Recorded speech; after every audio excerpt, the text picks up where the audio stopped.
Hi, I'm Michael Polozola with the LSU AgCenter, and today I wanted to visit with you about a very common problem in houseplants, fungus gnats. Now, if you find you have fungus gnats, don't feel like you've been a poor gardener.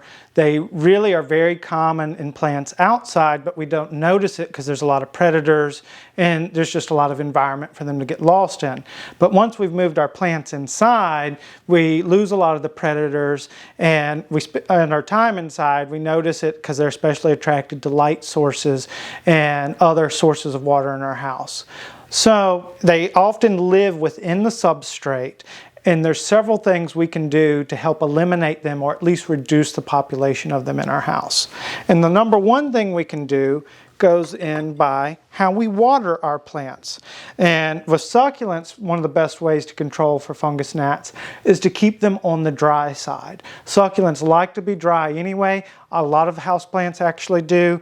And if you let the substrate dry down significantly between watering, like this one is here, that will reduce the ability of fungus gnat larvae to survive in the soil. And you do that long enough, you'll reduce the population, may even eliminate them completely. But we can't let this stay dry forever, and there may always be a little reservoir, so there's several other things to consider to add to that technique. Another thing is insecticides. Now, you don't need to use anything strong. Now, strong things may be effective, but one of my favorite ways to control fungus gnats if I'm using a chemical is something actually natural based called BT, Bacillus thuringiensis. You can find it, it's an active ingredient in a lot of dunks to control for mosquitoes, and the BT is in there. Now, it's only effective if it's really kind of dissolved in water. What we want to do is we want to take this. You don't need to take this whole thing. What I do is I break up a piece and I will dissolve it in a separate container of water. You're going to want to at least do that for about 24 hours or overnight. Break up a few pieces, put it in here, and that bacteria will have an opportunity to be free floating in the water. And when you water your plants with this water, that will kill the fungus gnat larvae there in the soil. So that two-pronged approach is going to be very effective. Now, if you want to make the best use of fungus gnats, you can also consider getting carnivorous plants. So what I have is had a high population of them, and I said, well, I'll at least turn them into something useful.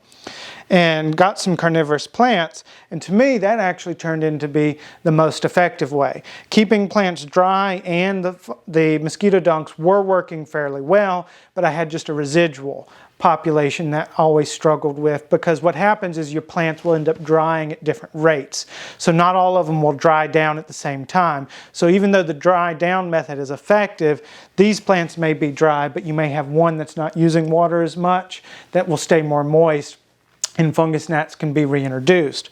But by having the carnivorous plants, they eat what keeps coming around, and they actually have different mechanisms that attract it, either by having sticky leaves or having sundew that traps those fungus gnats, and that further reduces the population. And for me, the combination of all three approach has greatly reduced my population, I would say, by at least 75 to 80%, and it's even continually getting lower, to the point that now I'm actually having to trap insects for my carnivorous plants from other sources. So if you're having issues with fungus gnats, the first thing I would do would be modify my watering schedule, and then change what I'm watering with by putting some BT in it. And if you're really dedicated, get some carnivorous plants. Okay, so this is my Butterwort that is doing a real trooper job getting these fungus gnats, and you can see them lined up on here. Now, please don't think my house was this bad. I've actually incorporated some of these in here to actually speed up the growth with the way that I'm trapping outside to get some to supplement. So these are the Sundews, which are pretty effective at catching fungus gnats as well. I find I can see them a lot easier on the Butterworts, but if you look real closely, you can see where these have caught fungus gnats as well. And these come in a lot of different forms, upright, rosette, so you can find different ones that fit your aesthetic. And both Sundews and Butterworts are good companion plants for house plants, good ones to start with, fairly low maintenance house carnivorous plants if you want to dabble in that.